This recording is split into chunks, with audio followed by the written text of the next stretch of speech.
నా పేరు doctor yes Venkat Mohan. నేను Indian institute of chemical technology హైదరాబాద్లో సీనియర్ శాస్త్రవేత్తగా పనిచేస్తున్నాను.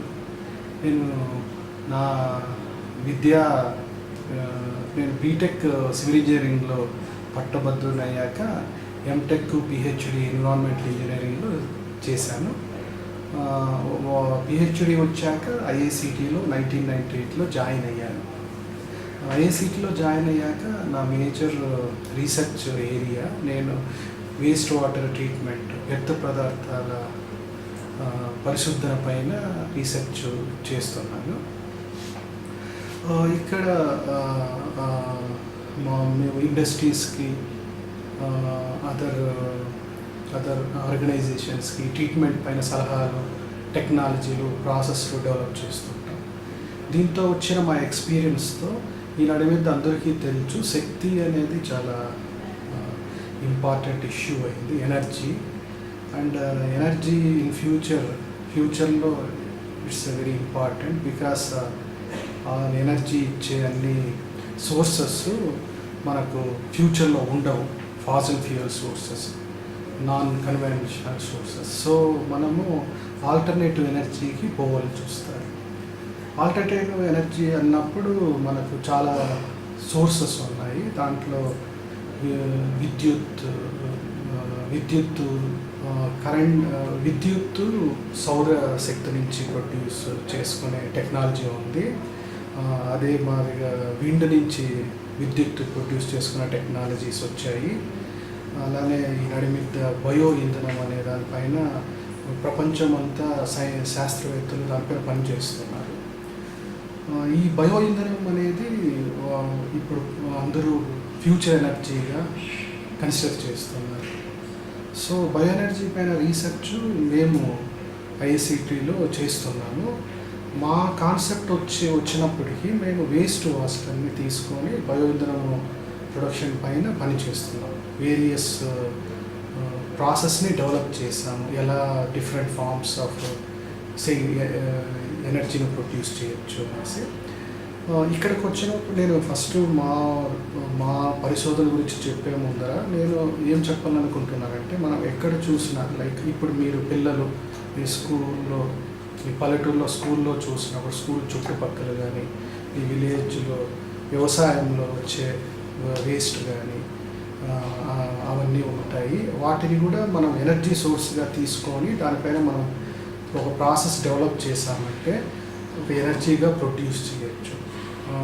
ఫర్ ఎగ్జాంపుల్ మీకు ఆవు పేడ తెలుసు, దాని గోబర్ గ్యాస్ ప్లాంట్స్ కొన్ని పల్లెటూరులో ఆల్రెడీ ఉన్నాయి. అది ఎనర్జీ సోర్స్గా మనం యూస్ చేసుకుంటున్నాము. అదే సమయంలో దాని శుద్ధి కూడా చేస్తున్నాం. కాబట్టి ఇలా చూసుకుంటూ పోయాము అంటే, మనం ఇప్పుడు ఒక పాండ్ ఉంది మనకు విలేజ్లో. పాండ్లో there are because of pollution algae grow అవుతుంది, తాచు గ్రో అవుతుంది. దాంతోపాటు గుర్రపు టెక్కలు, అదర చెట్టులన్నీ కూడా పండుతాయి, అన్నీ డెవలప్ అవుతుంది దాంట్లో. అక్కడ తీసుకున్నప్పుడు ఆ పాండ్ పొల్యూట్ అయి ఉంటారు కాబట్టి దాంట్లో మనకు ఆర్గానిక్ సోర్స్ ఉంటుంది. ఆర్గానిక్ సోర్స్ వల్ల ఆల్గే గ్రో అవుతుంది. అక్కడ పాండులో చెట్టులు గ్రో అవుతాయి. ఆ చెట్టులు మనకు పనికిరాకపోవచ్చు, కానీ ఆ చెట్టుల్ని కూడా మనం ఉపయోగించుకోవచ్చు. ఈ ఆల్గేని మనం ఉపయోగించుకోవచ్చు. ఆల్గే నుంచి మనం నెక్స్ట్ ప్రాసెస్ చేసి దాంట్లో నుంచి ఇంధనము బయోడీజల్గా మనం తయారు చేయొచ్చు. లేకపోతే అదే ఆల్గేని తీసుకొని మనం డ్రై చేసి మన గ్యాస్, మన కంబస్టన్లో యాడ్ చేసి ఎనర్జీగా ప్రొడ్యూస్ చేయొచ్చు. అదేవిధంగా గుర్రపు టెక్కలను కూడా మనం డ్రై చేసి we can use it for producing of energy, heat energy. అలా కాకుండా ఇప్పుడు ఆల్టర్నేటివ్గా, ఇవన్నీ కన్వెన్షనల్ ప్రాసెస్. ఇప్పుడు ఆల్టర్నేటివ్గా మనము గుర్రపు టెక్కల నుంచి విద్యుత్ కూడా తయారు చేయొచ్చు. వేస్ట్ వాటర్లో గుర్రపు టెక్కలు పెంచి దాని రూట్ నుంచి మనం ఎలక్ట్రోడ్స్ పెట్టి we can generate energy. Likewise ఏదైనా కానీ పల్లెటూరులో ఏదైనా any material which you are considering as waste, మీరు వేస్ట్గా అనుకుంటున్నారో అదంతా వేస్ట్ కాదు. మీరు ప్రతి ఒక్కదానికి ఒక వినియోగం ఉంటుంది. దేవుడు దాన్ని ఒక పర్టికులర్ దానికోసం తయారు చేస్తుంటాడు. మీరు దాన్ని ఆలోచించి దాన్ని ఎట్ట మనం ఉపయోగించుకోవచ్చు అని చూసారు అంటే మీకు డెఫినెట్గా ఒక ఐడియా వస్తుంది. మీరు అలా దాన్ని ఉపయోగించుకోవచ్చు. ఈ ప్రపంచంలో నథింగ్ ఈజ్ వేస్ట్. వేస్ట్ అనేది మాటకే వాల్యూ లేదు నా దృష్టిలో. ఇప్పుడు మా వర్క్కి వచ్చేటప్పుడు మేము ఏం చేస్తున్నాం అనేసి చెప్తాను. మీరు ఈ స్లైడ్ ఇది చూసారంటే ప్రజెంటేషన్ అర్థము అంటే ఇట్స్ వేస్ట్ కమింగ్ ఫ్రమ్ ఏదైనా ప్రాసెస్ నుంచి వచ్చే వేస్ట్. ఇప్పుడు మన పల్లెటూరు తీసుకున్నామంటే మన రోజువారీ కార్యక్రమంలో మన నీళ్ళను వినియోగిస్తాము. అది వాడేశాక బయటకు వచ్చేదే వ్యర్థం. అది లెట్రిన్ నుంచి కానీ లేదా కిచెన్ నుంచి కానీ ఆ వ్యర్థంలో మనం ఇప్పుడు చూడండి, this is the waste coming from some industrial source or some domestic source. ఈ వ్యర్థంలో ఆర్గానిక్ మ్యాటర్ అనేది ఉంటుంది. Organic matter in the form of single structure కానీ ఉండొచ్చు, బెంజిన్ రింగ్స్లో ఉండొచ్చు, సింప్లర్ కాంపౌండ్స్ ఉండొచ్చు, లేకపోతే దాంతోపాటు ఇనార్గానిక్ కాంపోజిషన్ కూడా ఉంటుంది. క్లోరైడ్స్ ఉండొచ్చు, నైట్రేట్స్ ఉండొచ్చు. ఇవన్నీ వేస్ట్ వాటర్లో ఇవన్నీ కెమికల్ కాంపోజిషన్ అంతా ఉంటుంది. ఈ కెమికల్ కాంపోజిషన్ని మనము బ్యాక్టీరియాకి మనకు మారిగానే బ్యాక్టీరియాకి కూడా ఫుడ్ కావాలి. దాని ఫుడ్ కావాలి. ఆ ఫుడ్ బ్యాక్టీరియాకి మనం ఇచ్చేదానికి మనం ఈ వ్యర్థ నీళ్ళని బ్యాక్టీరియాకి ఇచ్చామంటే అది ఈ ఆర్గానిక్ కార్బన్ని వినియోగించుకుంటుంది. ఈ వినియోగించుకునేటప్పుడు ఈ ఆర్గానిక్ మాలిక్యూల్స్ అన్నీ ఇట్ విల్ డిస్ట్రక్ట్ అయ్యి కొత్త బ్యాక్టీరియా ఫార్మ్ అయ్యి బ్యాక్టీరియాలో కొన్ని లిపిడ్స్ కానీ లేకపోతే కార్బోహైడ్రేట్స్ కానీ ఫార్మ్ అవుతుంది. మనం ఆ కార్బోహైడ్రేట్స్ని లిపిడ్స్ని అది ఫార్మ్ అయ్యేటప్పుడు రిలీజ్ చేసే గ్యాసెస్ని మనము ఇంధనముగా కానీ లేదా ఫ్యూయల్గా కానీ వాడుకోవచ్చు. అది overall concept waste to energy అనేది. అదే మార్గం మీరు మీ చుట్టుపక్కల ఎన్నో వ్యర్థ పదార్థాలు చూస్తుంటారు. దాంట్లో కూడా ఏ వ్యర్థ పదార్థం తీసుకున్నా దాంట్లో మోరార్లెస్ ఇలాంటి కాంపోజిషన్ ఆఫ్ కెమికల్ కాంపోజిషనే ఉంటుంది. దీన్ని మనము ట్రీట్ చేయాలి అంటే ఫిజికల్ ట్రీట్మెంట్లో చేయాలంటే అది అంత ఎన్విరాన్మెంటల్ ఫ్రెండ్లీ కాదు. కాబట్టి బయలాజికల్ ట్రీట్మెంట్కి వెళ్ళాలి. బయలాజికల్ ట్రీట్మెంట్ వెళ్ళినప్పుడు మనం bacteria is the main source. Micro organism మనకు ఇంపార్టెంట్ థింగ్. ఆ బ్యాక్టీరియా ప్లే చేస్తే ఆ బ్యాక్టీరియాని మనం మ్యానిపులేట్ చేసి మనకు ఏ ఫార్మ్స్ ఆఫ్ ఎనర్జీ కావాలంటే అది ప్రొడ్యూస్ చేయొచ్చు. మనం వ్యర్థ పదార్థాలు ఏముంది అనేది ఇందాక డిస్కస్ చేసాము. ఇప్పుడు మన వ్యర్థాన్ని మనం పరిశుద్ధి చేయాలంటే ట్రీట్ చేయాలి అంటే మనకు బేసిక్గా బయలాజికల్ ప్రాసెస్లో 2 టైప్స్ ఉన్నాయి. ఒకటి ఏరోబిక్ ప్రాసెస్, ఇంకోటి ఎనరోబిక్ ప్రాసెస్. మనం ఫస్ట్ ఏరోబిక్ ప్రాసెస్ చూసాము అంటే aerobic process is nothing but aerobic bacteria play చేస్తుంది ఇన్ ప్రెజెన్స్ ఆఫ్ ఆక్సిజన్. ఇక్కడ మనకు CO2 H2O అనేది వస్తుంది. దీంట్లో ఏమి ఎనర్జీ ఫార్మ్స్ రావు. కాబట్టి మనం ఆల్టర్నేటివ్గా will go for anaerobic process. Anaerobic ప్రాసెస్లో ఎనరోబిక్ ప్రాసెస్ అంటే మీకు చెప్పాలి అన్నప్పుడు మనం గోబర్ గ్యాస్ ప్లాంట్స్ కానీ మనం ఏదైనా వేస్ట్ మన చెత్తని మనం బయట పడేసామనుకోండి, ఒక 2-3 రోజుల్లో మనకు అది కుళ్ళిపోయి మనకు గ్యాస్ వస్తుంది, మనకు స్మెల్ వస్తుంది. ఎందుకు అది వస్తుంది అంటే ఎనరోబిక్ బ్యాక్టీరియా ఇక్కడ ప్లే చేస్తుంది. ఎనరోబిక్ బ్యాక్టీరియా వేస్ట్ని ఫుడ్గా తీసుకున్నప్పుడు గ్యాసెస్ కొన్ని యాసిడ్స్ రిలీజ్ చేస్తాను, అందుకోసం మనకు స్మెల్ స్టార్ట్ అవుతాను. అదే కాన్సెప్ట్ ఇక్కడ ఎనరోబిక్ ప్రాసెస్లో కూడా చేస్తాను. ఇక్కడ కంట్రోల్గా చేస్తున్నాము, అక్కడ అన్కంట్రోల్గా చేస్తాను. ఇక్కడ అదే వేస్ట్ని ఒక రియాక్టర్లోకి వేస్తున్నాం. ఒక డిఫైన్డ్ రియాక్టర్లోకి వేసి కండిషన్ మెయింటైన్ చేసి ఎనరోబిక్ బ్యాక్టీరియా ఇక్కడ ఉంటుంది. ఆక్సిజన్తో టచ్ అవ్వకూడదు, ఆక్సిజన్ ఉండకూడదు. ఆక్సిజన్ ఉంటే ఎనరోబిక్ బ్యాక్టీరియా ఫంక్షన్ చేయలేదు. ఇది ఎనరోబిక్ బ్యాక్టీరియా ఫుడ్ తీసుకొని గ్యాసెస్ని వోలటైల్ ఫ్యాటీ యాసిడ్స్ని ప్రొడ్యూస్ చేస్తుంది. గ్యాసెస్ మీథేన్గా CO2గా ప్రొడ్యూస్ చేస్తుంది. అది మనం ఈ పైప్స్ నుంచి తీసుకొని కన్వర్షన్కి వాడతాం. వేస్ట్ వాటర్ ట్రీట్ అయింది ఇలా వచ్చేస్తుంది. ఇది కన్వెన్షనల్ ప్రాసెస్. చాలా రోజులు 50-60 years నుంచి మనం వాడుతున్నాం. మన పల్లెటూరులో తీసుకున్నప్పుడు గోబర్ గ్యాస్ ప్లాంట్స్ ఉంటాయి.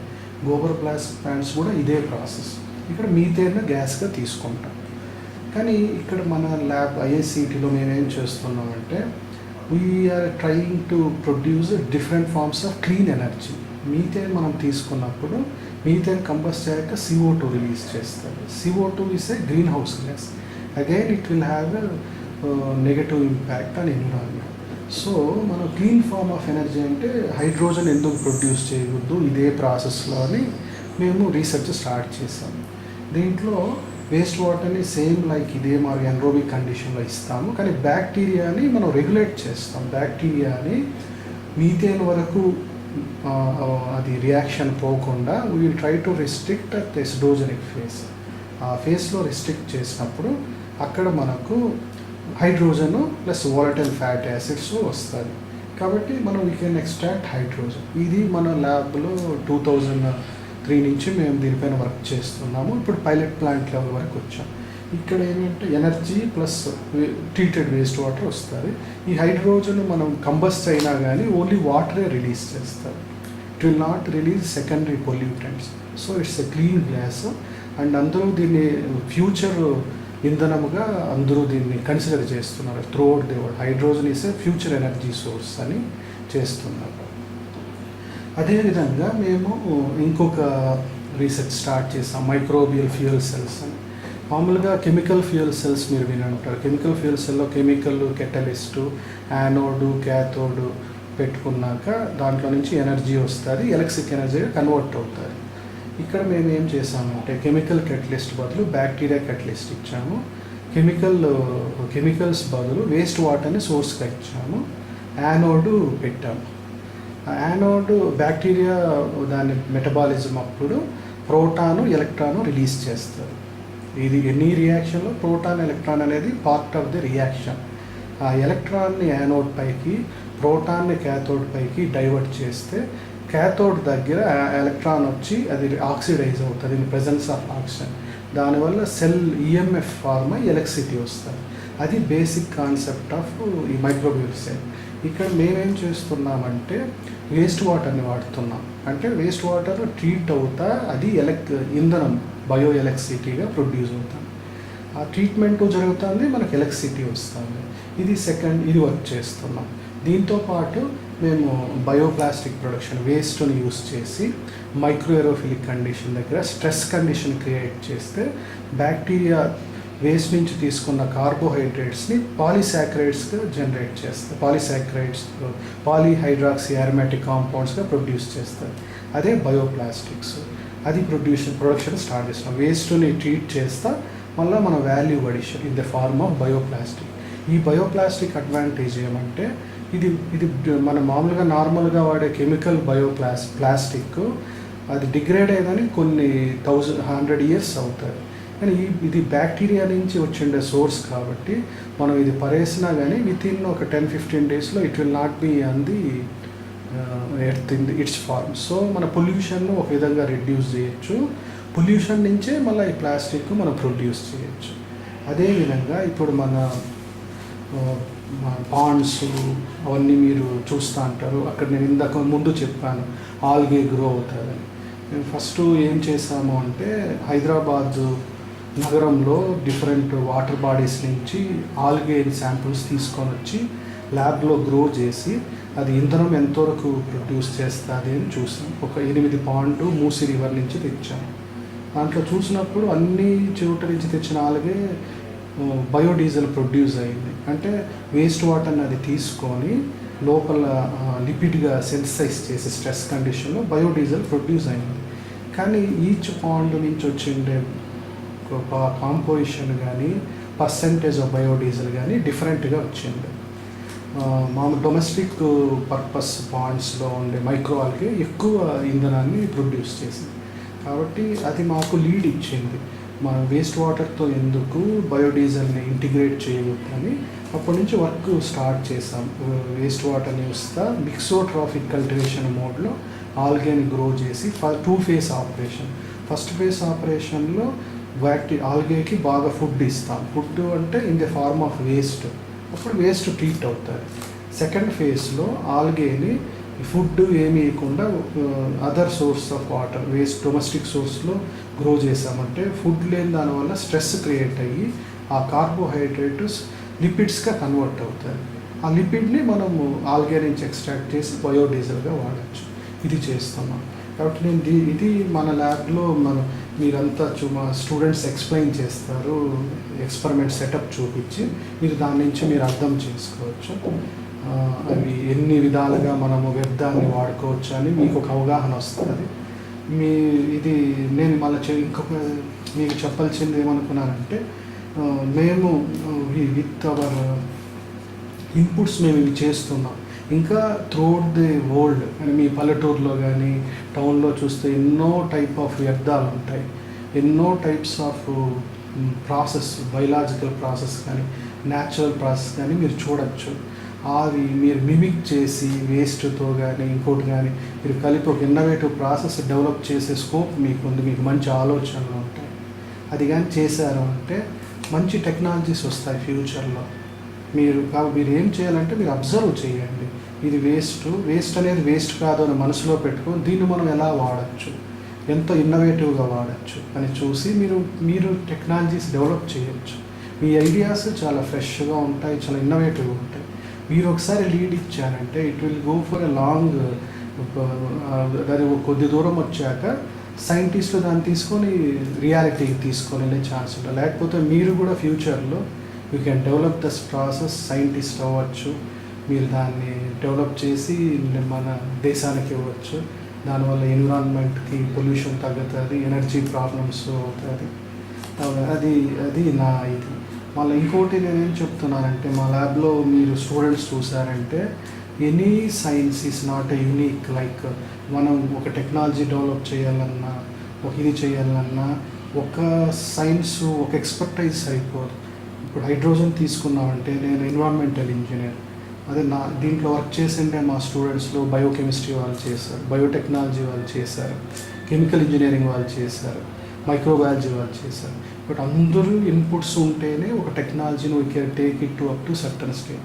Every science, every aspect, even economics కూడా important, social sciences, management sciences. టెక్నాలజీని ఫైనల్గా తీసుకొని పోవాలంటే ఇట్ హ్యాస్ టు బీ ఎకనామిక్గా ఉండాలి. అది మేనేజ్మెంట్ అంటే మనం మార్కెట్ చేయాలంటే ఒక ప్రాసెస్ అయ్యాక మేనేజ్మెంట్ కావాలి. కాబట్టి each and every subject which is basic sciences కానీ అప్లైడ్ సైన్సెస్ కానీ ఇవి చాలా ఇంపార్టెంట్. కాబట్టి ఎవరికి ఏ సబ్జెక్ట్లో ఇంట్రెస్ట్ ఉంటో దాంట్లో డెవలప్ అయ్యి మీరు నేషన్కి మీరు హెల్ప్ చేయొచ్చు. అది నా ఉద్దేశము. నేను చేసే మా రీసెర్చ్ ప్లానింగ్లో కానీ డిజైనింగ్లో కానీ స్టూడెంట్ తీసుకునే దాంట్లో కానీ నేను ఈ అప్రోచే వాడతాను. Everything is important, like every waste important అన్నట్టు everything important. You try to observe the surrounding anything మీరు చూసారంటే వై దిస్ ఈస్ హ్యాపెనింగ్ అని ఆలోచించండి. అది ఎందుకు అవుతుంది అంటే దాన్ని ఎవ్రీథింగ్ హ్యాస్ సైంటిఫిక్ బ్యాక్గ్రౌండ్.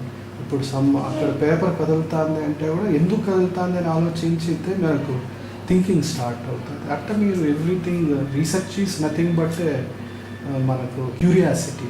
మనం అది ఎందుకు చేయకూడదు, అది ఎందుకు జరుగుతుంది, మనం ఎందుకు అది చేయకూడదు అనేది అలా ఆలోచిస్తే మీరు వండర్స్ క్రియేట్ చేయొచ్చు. You will be best scientist in future, and I wish you all to become a wonderful scientist in future.